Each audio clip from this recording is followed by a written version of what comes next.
Hi, it's me, Zoe! Ang batang from this to this! Opo, samahan nyo nga kami ngayon dito sa aming A Day in Our Life! Marami rin po kasing nagre-request nito sa akin! Kaya naman pagbibigyan ko na kayo, no? At pag ganito nga umaga, busy-busy na kaming lahat!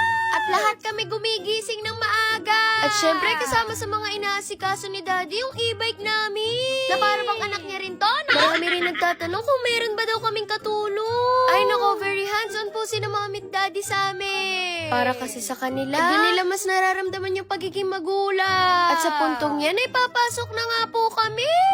Pero bago umalis, dapat may kiss talaga kay Mommy. Ay nako, hindi pwedeng mawala yun, no? At masayang-masaya nga po ako dyan kasi maaga na naman kami makakapasok.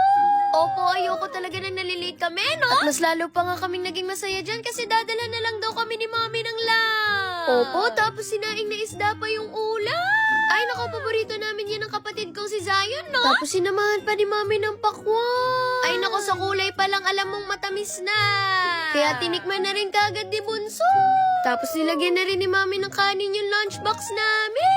At least ngayon mainit naman yung kakainin namin, no? At ang masaya pa nito, hindi lang kami basta dadalhan. Opo, kasi pupunta sila Mommy at Daddy sa school para pakainin kami.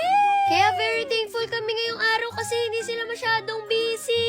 Ay naku, nakalimutan kong sabihin may pagka-Girl Scout yung Mommy ko. Lagi niya kasi sinisigurado na dapat kompleto yung mga dadalhin niya. At syempre, lagi din dapat kasama tong si Bunso. Paano ba naman kasi wala kaming pag-iiwanan sa kanya, no? Kaya lagi talaga namin na-appreciate sila Mommy at Daddy. Kasi never talaga namin silang narinig na magreklamo. At ito nga, nauna na akong lumabas. Pero maya-maya lang din, lumabas na rin yung kapatid kong si Zayo. At sa puntong yan ay papunta na nga po kami sa kantin namin.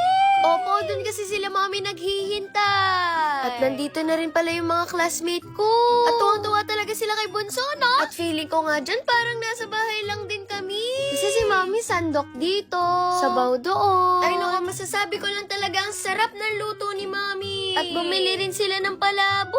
Pati na rin tong takoyaki. Naramdaman kasi nila Mommy at Daddy na parang walang matitirang ulam.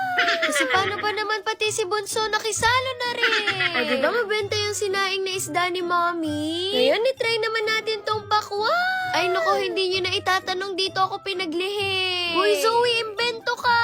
Bumili na nga rin ako ng scramble dyan kasi nga paborito ko to. At dahil nga nainggit sa akin si Daddy, bumili na rin siya. At pinatikim niya na rin si Mommy. At natawa pa nga si Mommy dyan kasi akala niya sa kanya na lang daw. At dahil nga tapos na yung lunch break, babalik na kami sa classroom. Salamat sa pagsama niyo, ha? Ayun lang.